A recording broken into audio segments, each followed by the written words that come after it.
Your day is probably full of moments like this.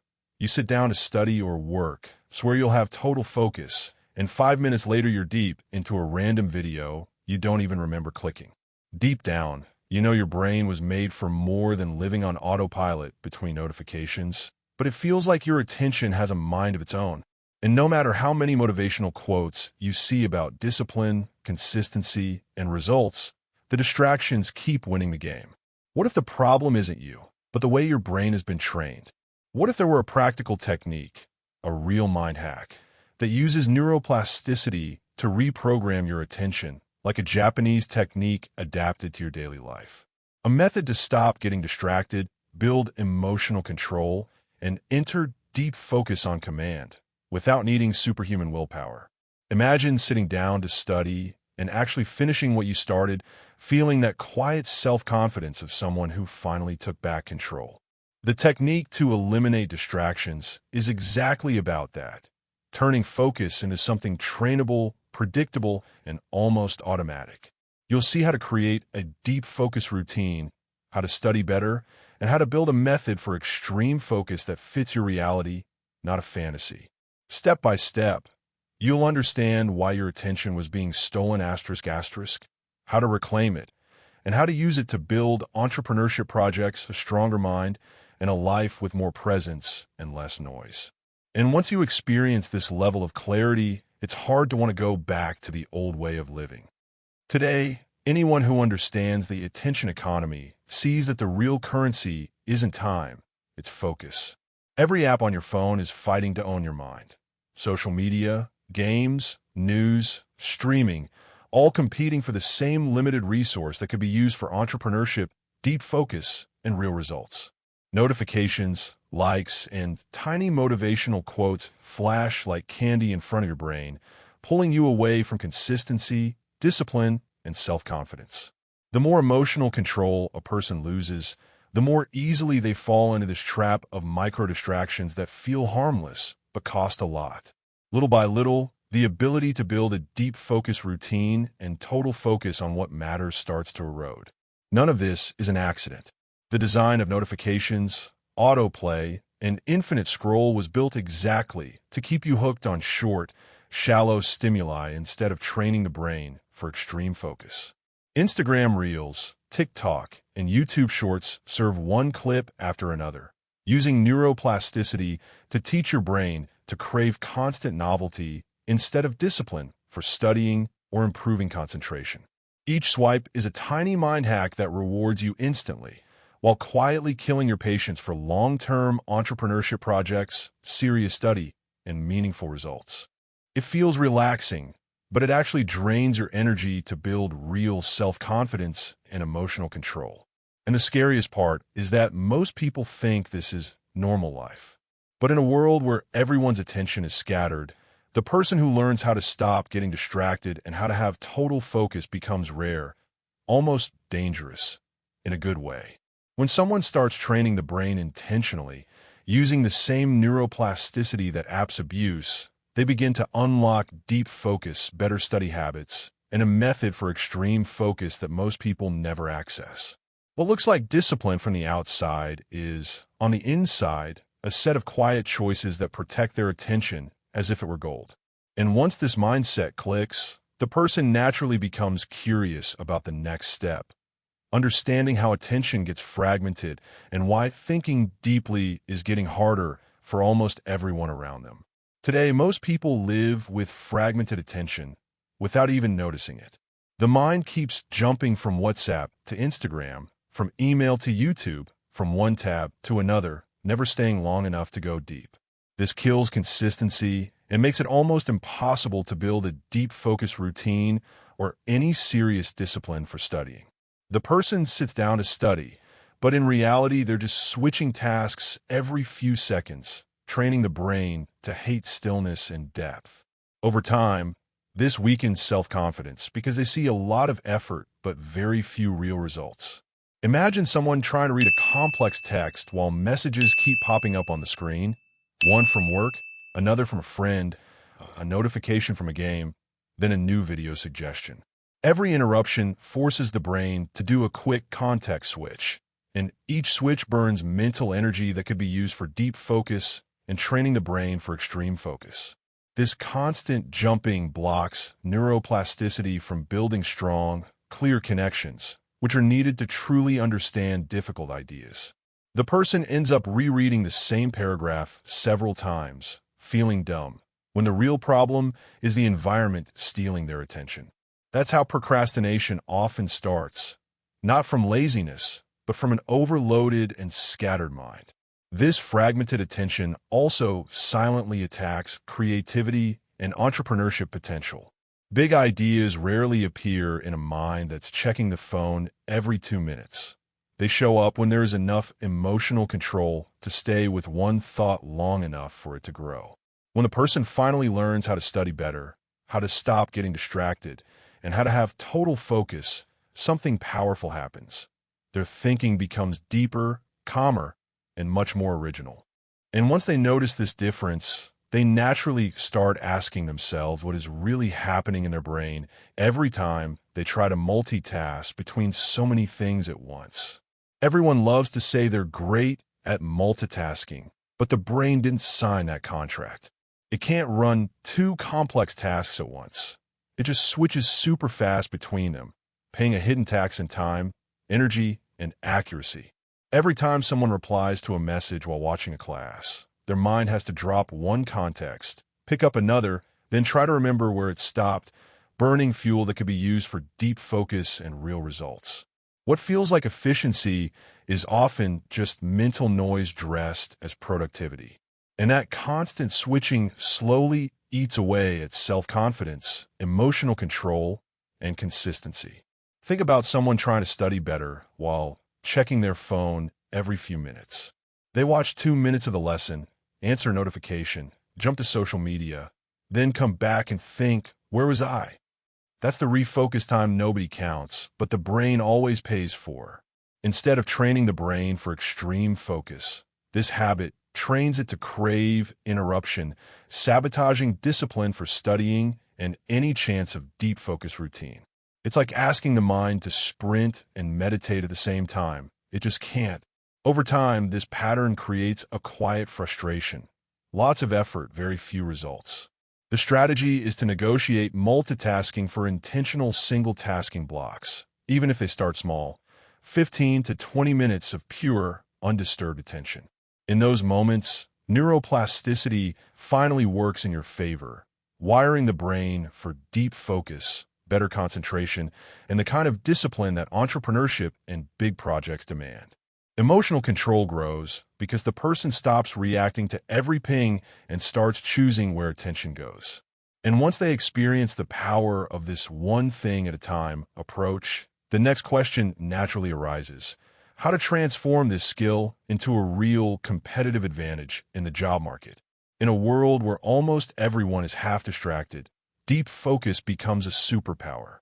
The professional who can stay 60 to 90 minutes fully locked in on one important task plays in a different league when it comes to entrepreneurship, studies, and creative work.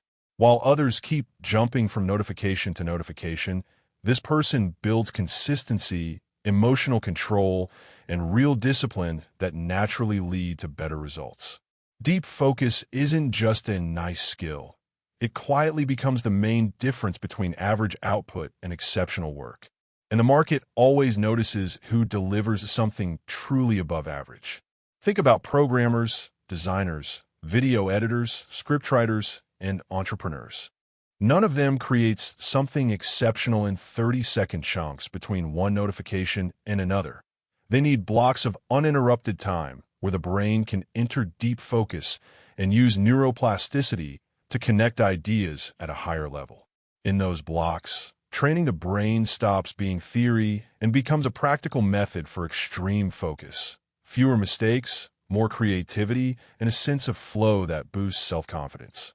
When someone learns how to have total focus on one complex task, they start to finish in hours what others take days to drag out. That's when discipline for studying and working begins to look like a true competitive edge. The workplace, whether formal or digital, is quietly rewarding the people who can say no to distraction and yes to deep focus routines. Clients, bosses and audiences don't see the behind the scenes. They just see consistent results, high-quality delivery, and a person who seems naturally reliable and sharp. But in reality, it's not luck, it's the daily choice to use mind hacks and routines that protect attention instead of wasting it. And when a person understands this, they begin to realize that distraction not only steals professional performance, but also something much more sensitive, the quality of relationships and mental health itself. When someone is always half on their phone and half in the conversation, every interaction is half-hearted. People feel it when they're not really being heard. Eye contact some seconds, quick look at the screen, and the connection gets shallow. Over time, this divided attention erodes trust and empathy because presence is the foundation of real relationships. Emotional control weakens too, since the brain gets used to jumping for every stimulus instead of staying grounded. And the person starts to notice a strange paradox, surrounded by people and content, but still feeling mentally distant. Living permanently distracted also creates the sensation of having a crowded mind. There's too much information coming in and almost no time to process, reflect, and reach real conclusions. The brain keeps collecting inputs without closing mental cycles, which fuels anxiety, stress, and procrastination. It's hard to have self-confidence when everything feels unfinished and scattered. In this state, even the best motivational quotes or entrepreneurship advice sound inspiring for a moment, but quickly dissolve under a wave of new notifications. The person doesn't lack intelligence. They lack a protected mental space.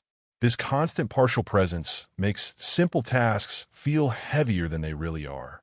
Studying becomes a fight, not because the subject is impossible, but because the mind is exhausted from switching all the time.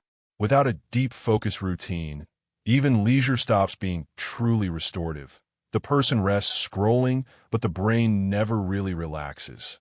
Gradually, the person realizes they need something more than willpower.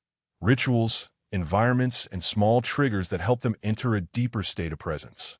And that's precisely where entry rituals into focus come into play, almost like a modern Japanese technique applied to everyday life. One of the smartest ways to train deep focus is not to force the mind, but to teach it a ritual that says, now it's time to concentrate. A simple sequence, clearing the desk, putting on headphones, taking 3 slow breaths, starting a timer, can become a powerful mind hack when repeated consistently. Over time, the brain links this little routine to a state of emotional control, discipline, and self-confidence. It stops depending only on motivation and starts relying on pattern.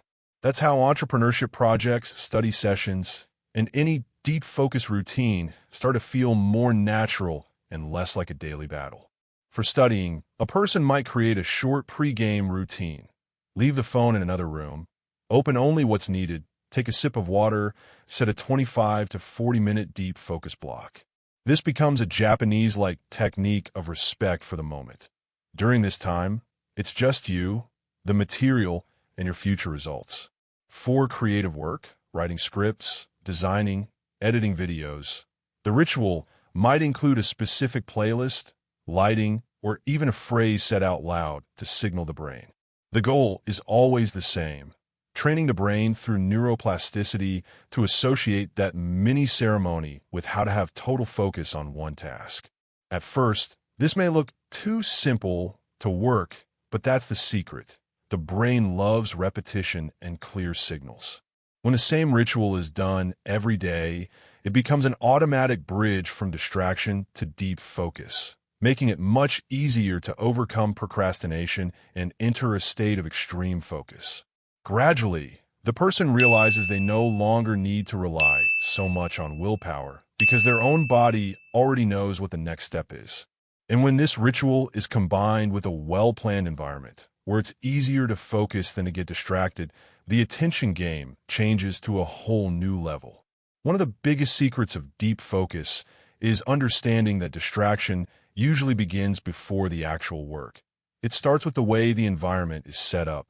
If the phone is on the table, notifications are on, and 10 tabs are open, the person already lost part of the battle before even starting. Smart people use choice architecture. They design the space to make it easy to stay in deep focus and hard to get distracted. That's not about being a superhero of discipline. It's about setting up the stage so disciplined for studying and working flows with less resistance. Practical example. Instead of trusting emotional control while the phone is right next to you, leave it in another room or at least out of reach. Use website blockers to keep social media and random videos away during your deep focus routine, especially if you're working on entrepreneurship projects or serious study sessions. Keep only the file, book, or tool you really need on the screen. Everything else can wait. This way, training the brain and improving concentration becomes a natural consequence of the environment. You're not fighting temptation every second. You're simply not seeing it. Preparing water or coffee before starting, choosing a specific place to work, and even signaling to people around you that you're in focus mode are small decisions that protect big results. Over time, the person notices that neuroplasticity begins to favor this new lifestyle.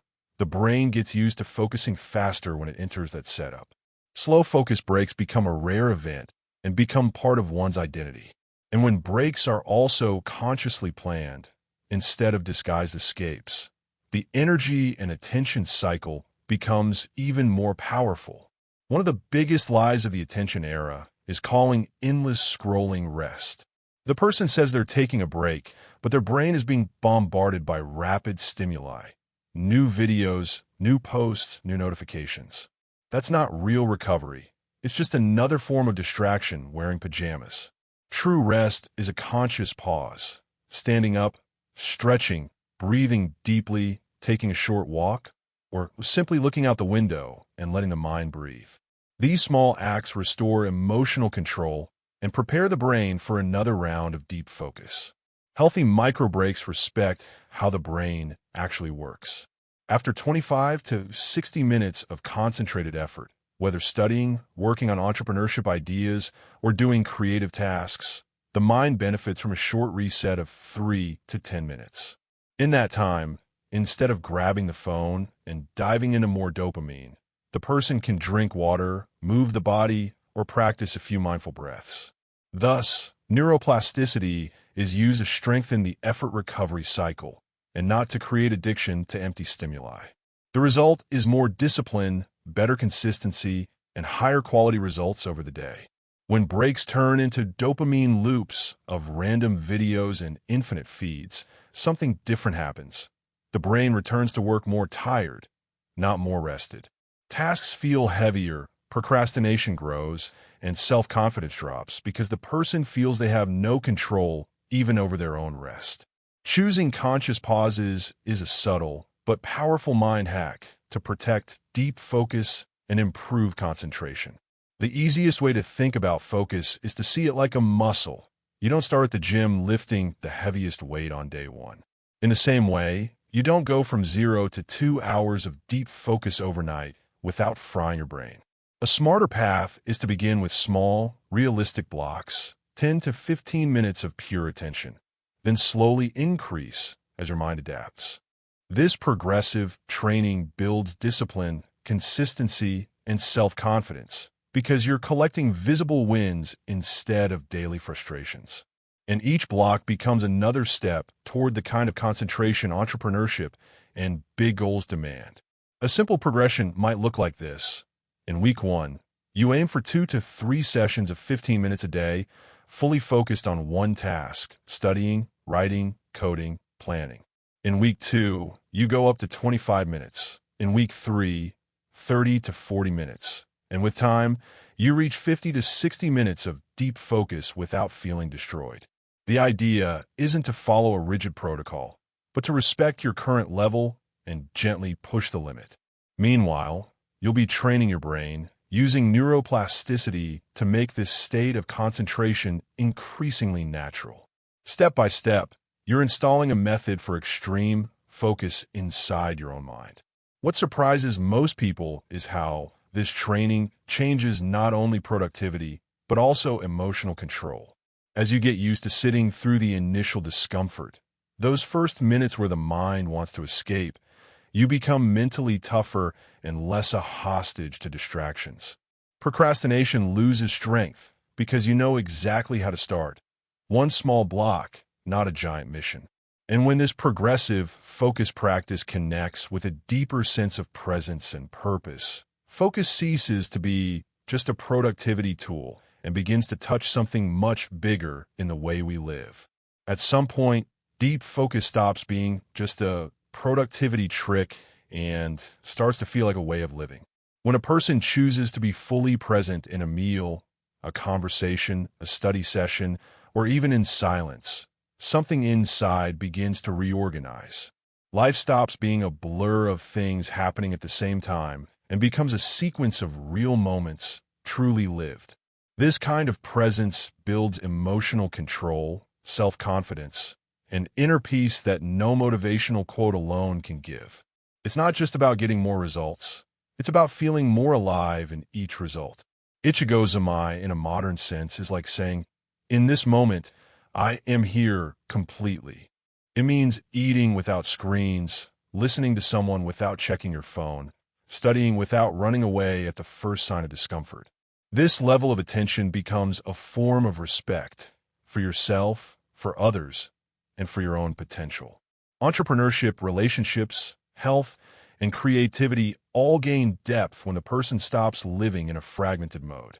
Deep focus, then, turns into a bridge between what you do and who you are becoming.